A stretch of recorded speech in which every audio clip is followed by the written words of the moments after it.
রাজ্য বিধানসভায় পাশ হয়ে গেল গুন্ডা দমন বিল।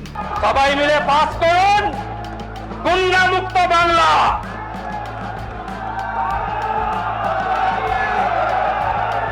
গুন্ডা মুক্ত বাংলা, একটাকে ছাড়া হবে না। চুরি বন্ধ করার জন্য আইন আছে, ডাকাতি বন্ধ করার আইন আছে। ওই সরকারের তৈরি ওই কমিটি কার্যত সরকার যা চায় তাই করে। সরকার আইনের শাসন প্রতিষ্ঠা করেছে, এটাকে ধরে রাখবে। আমরা শুনেছি বারবার করে আইনের শাসন, কিন্তু আমি বলবো এটা শাসকের আইন। আপনি অভিযোগ করেছেন, ঠিক আছে, আপনি অভিযোগ করবেন, আপনি সাজা দিয়ে দেবেন। আপনি অভিযোগ আনলেন, আপনি বিচার করলেন, আপনি শাস্তি দিয়ে দিলেন। মানে প্রচলিত বিচার বিভাগের প্রতি কি এটা এক ধরনের অনাস্থা নয়? ভাই ভাই, এটা মডেল না খাতা। আর কত ফটোগ্রাফি করবি? চুপ কর, সামনে মাধ্যমিক, নোট জোগাড় করে পড়তে হবে। কবে পড়বি ভাই? গ্যালারি তো নোটের লাইব্রেরি আর স্টোরেজে পিডিএফ এর ছড়াছড়ি। ধুর, কোনটা পড়বো কোনটা ছাড়বো কিছুই তো বুঝতে পারছি না। আরে তাহলে মৌলিক লাইব্রেরির বই পড়। ওদের সম্রাট এক্সক্লুসিভ সাজেশন বইগুলোতে পাবি সমস্ত গুরুত্বপূর্ণ এমসিকিউ, এসএকিউ ও বড় প্রশ্ন একেবারে উত্তর সহ। কমন পাবো তো? টপারদের জিজ্ঞেস কর। সম্রাট এক্সক্লুসিভ সাজেশন মাধ্যমিক, ভালো রেজাল্টের পাসওয়ার্ড। সেই বিল নিয়ে একাধিক বিতর্ক ইতিমধ্যেই শুরু হয়ে গিয়েছে বাংলায়। কেউ বলছেন এই বিলে বলা হয়েছে যে সম্পূর্ণভাবে কেউ কোনো রকম অপরাধমূলক অর্থাৎ গুরুতর অপরাধমূলক যদি কাজের কোনো রকম হদিশ পাওয়া যায় তাহলে তাকে সঙ্গে সঙ্গে গ্রেফতার করতে পারবেন পুলিশ, এবং এই যে একেবারে এই নিদান, সেই নিদান কিন্তু সম্পূর্ণভাবে কারোর মতে মৌলিক অধিকার ক্ষুণ্ণ করবে মানুষের। এবং তার সঙ্গে সঙ্গে আবার কেউ কেউ এই বিলকে অনেক সাদরে গ্রহণ করছেন, তার কারণ তারা মনে করছেন যে সম্পূর্ণভাবে এই বিল রাজ্যে অপরাধ কমাতে সাহায্য করবে। আমাদের সঙ্গে রয়েছেন মানবাধিকার কর্মী ছোটন দাস, কথা বলবো তার সঙ্গে। স্যার, প্রথমেই আসি, এমন একটি বিল রাজ্য বিধানসভায় পাশ হলো, বিতর্ক একাধিক, কি বলবেন এই বিলের প্রভাব কি কি পড়তে পারে বাংলায়, এবং এই বিলটি কি সেটা যদি বিস্তারিত দর্শকদের বলেন। দেখুন, প্রথমেই বলি যে এই যে ডিটেনশন, প্রিভেন্টিভ ডিটেনশন, এই প্রিভেন্টিভ ডিটেনশন ধরুন গুন্ডা দমন, মানে আইনটার পোশাকি নাম হচ্ছে the West Bengal public safety and control of anti social activities bill 2026।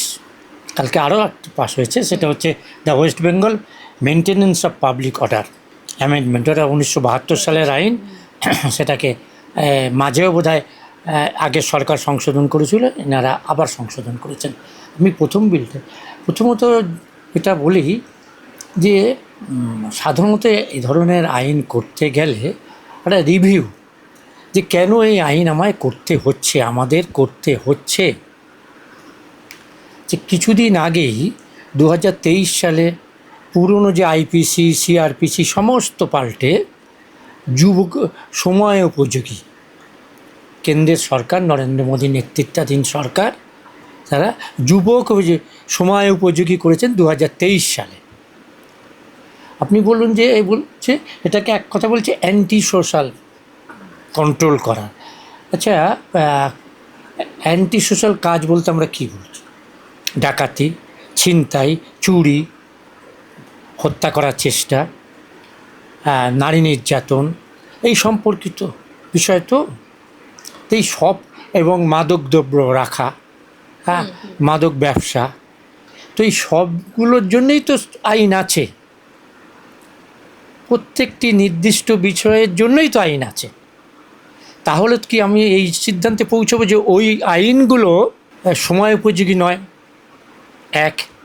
দ্বিতীয়ত হচ্ছে, যদি ওই আইন, আমি দেখছিলাম নার্কোটিক ড্রাগের যে ব্যাপার আছে, সেই বিষয়টাও এর মধ্যে আছে।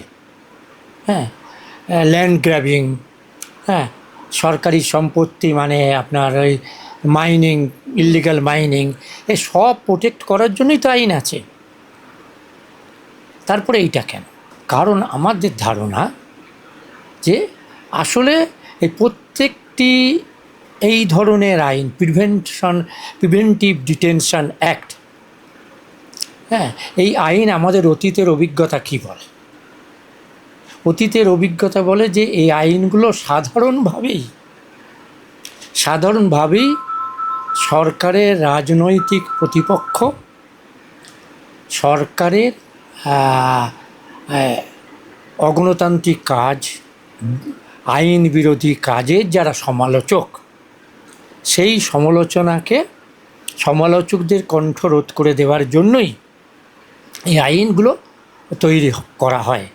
যেমন ধরুন অতীতে MISA, maintenance of internal security act, যে মিশায় আজকে যারা পশ্চিমবাংলায় ক্ষমতায় আছেন সেই দলের পুরনো দল ছিল, তার নাম ছিল জনসংঘ। সেই জনসংঘের সভাপতি ছিলেন এল.কে. আদবানি। 1975 সালে কদিন আগেই ঘটা করে যে জরুরি অবস্থা দিবস পালন হলো, সেই জরুরি অবস্থার সময়ে তৎকালীন জনসংঘ, আজকে যে দলের নাম বিজেপি, ভারতীয় জনতা পার্টি, তার দুজন প্রধান নেতা ব্যাঙ্গালোর থেকে অ্যারেস্ট হয়েছিলেন, অটল বিহারী বাজপেয়ী এবং এল.কে. আদবানি, লালকৃষ্ণ আদবানি। তিনি মেনটেন্যান্স অফ ইন্টারনাল সিকিউরিটি অ্যাক্টকে আইনে তৎকালীন কংগ্রেস সরকার, প্রধানমন্ত্রী ইন্দিরা গান্ধী গ্রেপ্তার করেছিলেন এবং সম্ভবত 19 মাস জেলে ছিলেন। তো তিনি জেলে থাকাকালীন একটি বই লেখেন। দুর্ভাগ্য আজকে যে তার অনুগামীরাই এই ধরনের আইন করছেন। এই হচ্ছে তার এল.কে. আদবানির জেলে থাকাকালীন। এবং সেই বইতে তিনি যখন গ্রেপ্তার হচ্ছেন ব্যাঙ্গালোরের এমএলএ হোস্টেলে, সেই এমএলএ হোস্টেলে যখন তিনি গ্রেপ্তার হন, তিনি এবং বাজপেয়ী, প্রাক্তন প্রধানমন্ত্রী, প্রয়াত প্রধানমন্ত্রী বাজপেয়ী রেডি ছিলেন, কিন্তু তাদের সঙ্গে একজন সঙ্গী ছিলেন, তিনি কিছুতেই রাজি হচ্ছিলেন যে আমাকে কারণ দেখাও। তখন পুলিশ বাধ্য হয়ে 151, সিআরপিসির 151টা কী আছে জানেন? ব্রিচ অফ দ্য পিস, মানে শান্তি ভঙ্গের আশঙ্কা। আদবানি গ্রেপ্তার হচ্ছেন শান্তি ভঙ্গের আশঙ্কায়। হ্যাঁ, আজকে সেই পার্টি, তার হাতে তৈরি পার্টি পশ্চিমবাংলায় ক্ষমতায় আসার পরে শান্তিভঙ্গের আশঙ্কায় প্রিভেন্টিভ ডিটেনশন অ্যাক্ট, নিবর্তনমূলক আইন চালু করলেন।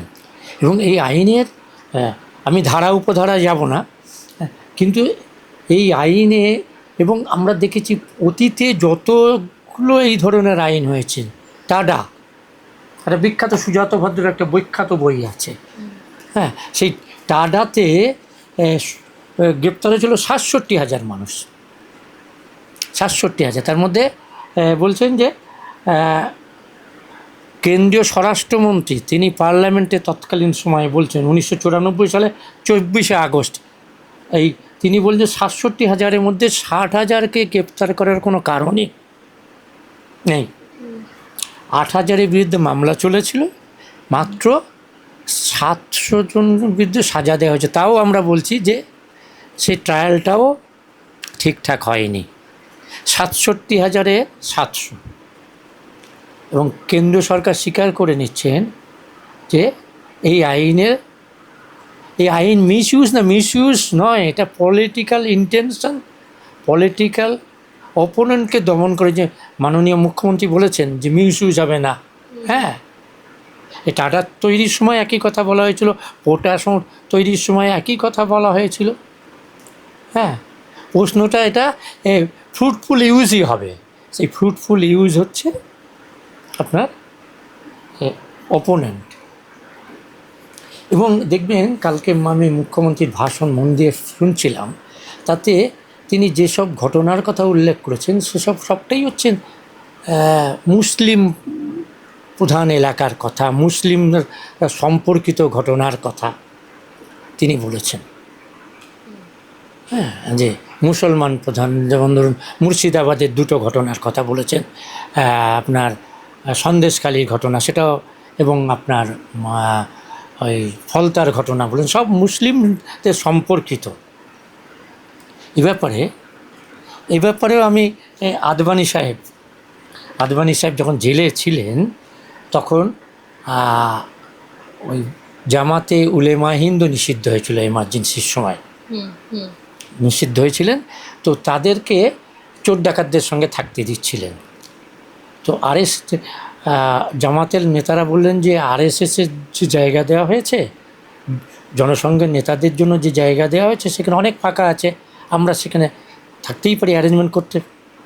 এবং সেই সময় তৎকালীন জনসংঘের নেতারা তারা বললো no problem, we are on the same boat brother. এবং আপনার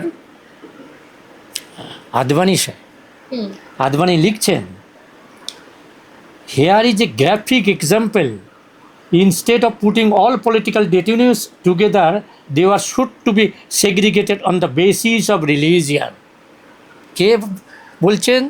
আদবানি, এর মাননীয় LK আদবানি। তিনি তার প্রিজন ডায়েরিতে, জেল ডায়েরিতে লিখছেন, ইন্দিরা গান্ধীর বিরুদ্ধে অভিযোগ করছেন যে বন্দীদের মধ্যে ধর্মের ভিত্তিতে বিভাজন করছেন। It was by its policy of dividing Muslim and Hindus that the so-called secularism was promoted. তিনি বলছেন শ্রীমতী ইন্দিরা গান্ধীর সরকার, কংগ্রেস সরকার, তারা সেকুলারিজমের নাম করে, এই যে বই, হ্যাঁ, আমি অনুরোধ করব সরকারের অনুগামীদের, হ্যাঁ, LK আদবানির এই জেল ডায়েরি একটু দেখে নেবেন। সেখানে তিনি বলছেন হিন্দু মুসলমানের মধ্যে, বন্দীদের মধ্যে আবার হিন্দু মুসলমান পার্থক্য করছেন, পার্থক্যের নিন্দা করছেন, প্রতিবাদ করছেন।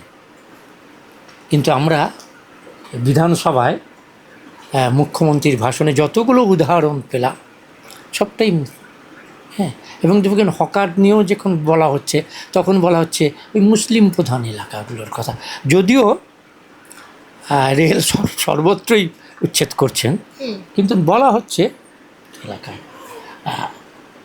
তো বিষয়টা হচ্ছে যে ধরুন এই যে গুন্ডা বলে, এবং এটা আপনার গ্রেপ্তার করবে কে? একজন কমিশনার অফ পুলিশ বা ম্যাজিস্ট্রেট। তিনি মনে করলেই, ধরুন ঘটনা ঘটিয়েছে কিনা, ঘটনা ঘটাতে পারে। কারণ গুন্ডার সংজ্ঞাটাও তো বেশ বিস্তৃত এইখানে। কি বলেছে গুন্ডার সংজ্ঞায়, আপনাকে আমি একটু পড়ে দিই। হ্যাঁ, the law broadly defines gundas including habitual offenders, member of organized criminal groups, those involved in from extortion and land grabbing to illegal mining, smuggling, natural resource and offense under various Arms Act, Narcotic Act, Explosive Act. হ্যাঁ, এগুলো প্রত্যেকটার জন্য, আমি প্রথমে বলেছি প্রত্যেকটার জন্যই তো আইন আছে।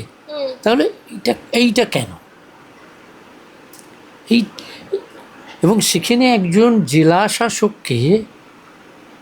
শাসক এবং পুলিশ কমিশনার এবং DIG র্যাঙ্কের অফিসার, হ্যাঁ, তিনি মনে করলেই, ধরুন আমি ছোটন দাস, হ্যাঁ, আমাকে বলেই দিতে পারেন যে আপনি এই জেলায় থাকতে পারবেন না, আপনি এই জেলার পক্ষে বিপজ্জনক, বলে দিতে পারে। এবং 1 বছর পর্যন্ত আপনার আমাকে বাইরে রাখতে পারে জেলা এবং জেলাগুলি।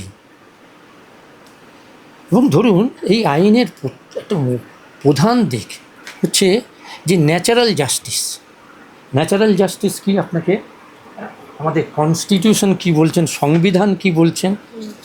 সংবিধান বলছেন যে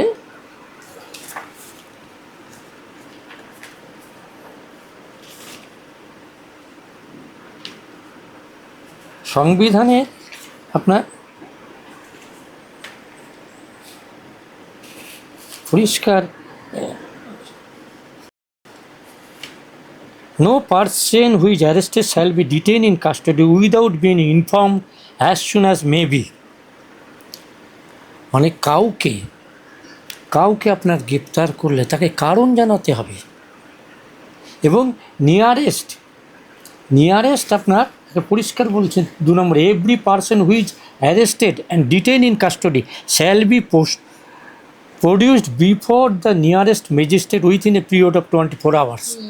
এই যে সংবিধানের আপনার মৌলিক অধিকারের 22 নম্বর অনুচ্ছেদে পরিষ্কার বলা আছে, কাউকে গ্রেপ্তার করলে তাকে 24 ঘন্টার মধ্যে নিকটতম ম্যাজিস্ট্রেটের কাছে তুলতে হবে।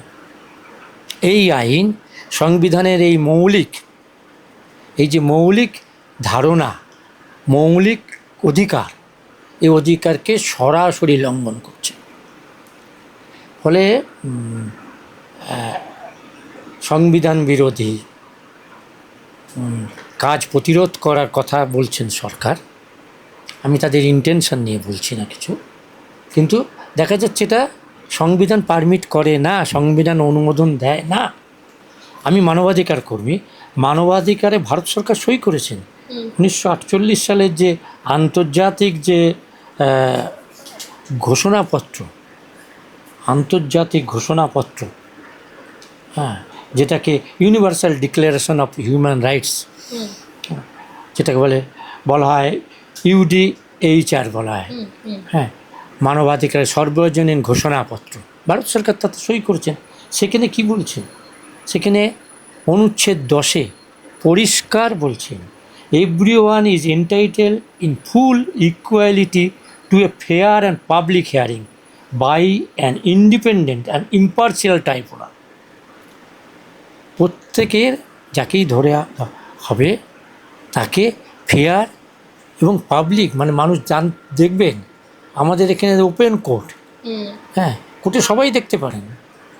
এটা যাতে মানুষ আপনি খালি বিচার পেলেই হলেন না, বিচারের প্রত্যেকটি ধাপে যাতে এটা প্রতিষ্ঠিত হয় যে আপনি সঠিক পদ্ধতির মধ্যে দিয়ে সঠিক বিচারটা পাচ্ছেন। প্রত্যেকটি পদ্ধতির অত্যন্ত গুরুত্বপূর্ণ।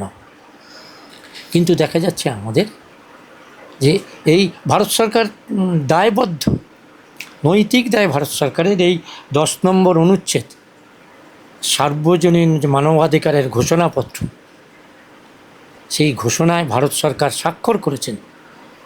ভারত সরকার দায়বদ্ধ, এবং ভারত সরকারের অংশ হিসেবে ভারতবর্ষের সমস্ত রাজ্য সরকার দায়বদ্ধ। কিন্তু আমরা এখানে দেখতে পাচ্ছি যে আপনার সরকারের তৈরি একটা কমিটি, আমাদের অতীতের অভিজ্ঞতা, এবং আমি বলবো যে আদবানি সাহেবের জীবনীও যদি পড়েন, জেল ডায়েরি যদি পড়েন, দেখবেন যদি সত্যি মিশাতেও ওই রিভোক ওইরকম একটা কমিটি, হ্যাঁ, ছিল, কিন্তু তারা 19 মাস জেল খাটল। হ্যাঁ, মানে ওই সরকারের তৈরি ওই কমিটি কার্যত সরকার যা চায় তাই করে। ফলে এই আইন মারাত্মক, মানে গণতন্ত্রের সঙ্গে আইনের শাসন। হ্যাঁ, আমরা শুনেছি বারবার করে আইনের শাসন, কিন্তু আমি বলবো এটা শাসকের আইন, আইনের শাসন নয়, এটা শাসকের আইন। এরপরে যেটা দ্বিতীয় যে আইনটা, তার নানা বিস্তৃত ব্যাখ্যা আছে, তাতে আমি যাচ্ছি না, কিন্তু একটা মারাত্মক, সেটা হচ্ছে যে আপনার একটা কমিশন হবে। কমিশন ঠিক করবে যে কতটা মানে ক্ষতি হয়েছে এবং কতটা আদায় করা হবে, এবং তার এই কমিশনের সিদ্ধান্তের বিরুদ্ধে কোথাও আপনি যেতে পারবেন না। এটা হয় নাকি? মানে কমিশন যা সিদ্ধান্ত নেবে, সে যদি বলে যে ছোটন দাসকে দেখা গেছে একটা পুলিশের গাড়িতে ইট মারতে, হ্যাঁ, 1 কোটি টাকা ক্ষতি হয়েছে, হ্যাঁ, ছোটন দাসের বাড়ি ঘর বিক্রি করে ওই 1 কোটি টাকা দিতে হবে। এটার আপনি রিভিউ চাইবার জন্য কোথাও যেতে পারবেন না, অন্তত এখনো পর্যন্ত যেটুকু আমি জানতে পড়ে দেখেছি। বলে এই দুটি আইনই, এবং গোটা আইনটা আপনি খেয়াল করবেন যে, এবং মুখ্যমন্ত্রী যেভাবে উপস্থাপন করছিলেন, হ্যাঁ, তাতে বোঝাই যাচ্ছে যে উনি বারবার করে বলেছেন, এটাও বলেছেন মিস ইউজ হবে না। হ্যাঁ, আমি বলি হ্যাঁ ওটা ইউজই হবে, ওটা ইউজই হবে। এবং দেখবেন যে নানা গণ আন্দোলনের কর্মী, কারণ এটা আমাদের মিশা আদবানি সাহেব কি আদ্যপান্ত রাজনৈতিক ব্যক্তিত্ব, বাজপেয়ী, হ্যাঁ, প্রয়াত প্রধানমন্ত্রী বাজপেয়ীজি আদ্যপান্ত রাজনৈতিক ব্যক্তিত্ব, তাদের গ্রেপ্তার করা হয়েছিল ওই প্রিভেন্টিভ ডিটেনশন অ্যাক্টে, মানে MISA maintenance of internal security act. ওই দেখবেন একই সিকিউরিটি, ইন্টারনাল সিকিউরিটি, অভ্যন্তরীণ নিরাপত্তা। হ্যাঁ, তিনি কি ক্রিমিনাল ছিলেন, চোর ডাকাত ছিলেন না, আদ্যপান্ত রাজনৈতিক ব্যক্তিত্ব। মিশায় যারা 1 লক্ষ মানুষ গ্রেপ্তার হয়েছিলেন তারা আদ্যপান্ত রাজনৈতিক ব্যক্তিত্ব ছিলেন। সরকার এই এক্সট্রা আইন এগুলো তৈরি করেন হচ্ছে মানুষের কণ্ঠ রোধ করার জন্য, মানুষের ন্যায়সঙ্গত দাবি দেওয়া কে প্রতিহত করার জন্য। এর আগেই দেখেছেন যে রাজ্য সরকারি কর্মচারীদের কেউ কিছু বলতে পারবেন না বলে একটা সার্কুলার দিয়েছেন, যদিও এই সার্কুলারটা আজকে যারা রাস্তায় নেমে সিপিএম চিৎকার চেঁচামেচি করছেন তারাই তৈরি করেছিলেন। হ্যাঁ, তো সেখানেও দেখুন সরকারি কর্মচারীরা তারা টিভিতে কিছু বলতে পারবেন না, ইত্যাদি ইত্যাদি।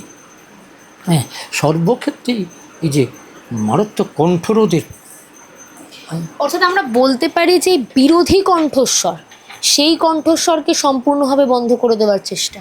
এটা এক কথায় আমি যদি বলি যে আমাদের অতীত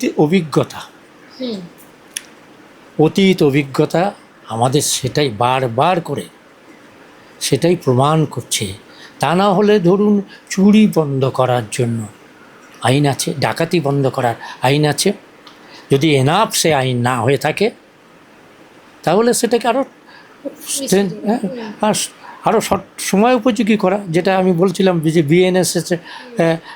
বিএনএসএস এগুলো তো আধুনিক করেছেন, সময় উপযোগী বলে ওনারা অন্তত দাবি করেছেন, যদিও আমাদের অন্য মত আছে।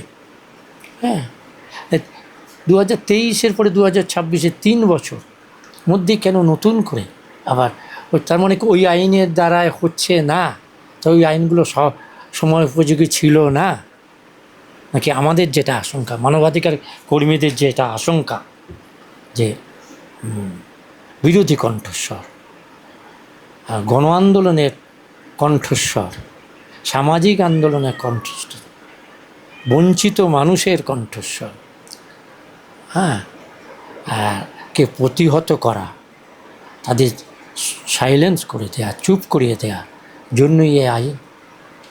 আরও বিস্তারিত দেখলে, যদি সদ্য কালকেই পাশ হয়েছে, পরে সবটা এখনও পর্যন্ত আমি দেখে উঠতে পারিনি, হ্যাঁ, তাহলে আরও জোরালোভাবে বলা যাবে। এটা আমার প্রাথমিক যেটা দেখে মনে হয়েছে,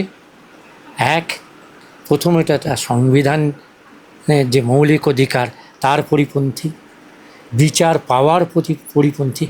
আমি বিচার পাবো না, আপনি অভিযোগ করেছেন ঠিক আছে, আপনি অভিযোগ করবেন, আপনি সাজা দিয়ে দেবেন, আপনি অভিযোগ আনলেন, আপনি বিচার করলেন, আপনি শাস্তি দিয়ে দিলেন। মানে প্রচলিত বিচার বিভাগের প্রতি কি এটা এক ধরনের অনাস্থা নয়? প্রচলিত বিচার কাঠামো প্রতি এটা এক ধরনের অনাস্থা, যে সেই অনাস্থা থেকে কি এটা তৈরি নয়? 2, যে এইটা পুরো বিচার ব্যবস্থার বাইরে নিয়ে যাব। 3 নম্বর হচ্ছে যে আপনি 1 বছর পর্যন্ত পুলিশের রিপোর্টের ভিত্তিতেই আপনি আটকে রাখতে পারবেন। হ্যাঁ, এটা ভয়ঙ্কর। এবং কোনো বিচার সেখানে না হলেও হ্যাঁ, এখানে বিচারের কোনো জায়গাই নেই। ওই সরকার নির্ধারিত কমিটি, সেই কমিটির অভিজ্ঞতা আমাদের, হ্যাঁ তো বললাম যে আদবানি সাহেব কেন 19 মাস জেলে থাকলেন, তখনও তো ওই কমিটি মিশাতে ওই ধরনের কমিটি ছিল। হ্যাঁ, সেই কমিটি ওনাদের ছাড় দেয়নি, কারণ ওনারা তখন বিরোধী মত পোষণ করছেন, বিরোধী দল করছিলেন। ফলে এটা একেবারেই বলা যায় ডিসেন্ট ভয়েসকে ক্র্যাক ডাউন ডিসেন্ট ভয়েস, প্রতিবাদের কণ্ঠস্বরকে শুরুতে নিপ ইন দ্য বাড, হ্যাঁ মানে প্রস্ফুটিত হবার আগেই এই আশঙ্কা আমাদের থাকলো, যদি ব্যতিক্রম কিছু হয় তাহলে নিশ্চয়ই সরকারকে ধন্যবাদ।